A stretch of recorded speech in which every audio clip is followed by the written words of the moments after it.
വാടക വർധന താങ്ങാനാവാതെയാണ് ഖത്തറിൽ മലയാളികൾ ഉൾപ്പെടെയുള്ളവർ വില്ലകൾ വിഭജിച്ച് താമസിക്കാൻ തുടങ്ങിയത്. എന്നാൽ ഇത് താമസ കേന്ദ്രങ്ങളിലേക്കുള്ള ജല വൈദ്യുതി വിതരണത്തെ ബാധിക്കുന്നതായാണ് മുനിസിപ്പൽ മന്ത്രാലയം കണ്ടെത്തിയത്.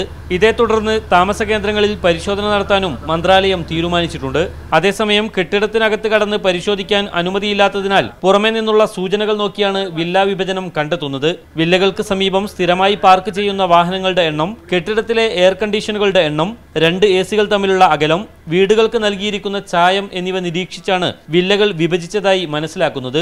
ഇതോടൊപ്പം കുടുംബങ്ങൾ താമസിക്കുന്ന താമസ കേന്ദ്രങ്ങളിൽ തൊഴിലാളികളായ ബാച്ചിലേഴ്സ് താമസിക്കുന്നതിനെയും നിരീക്ഷിക്കുന്നുണ്ട്.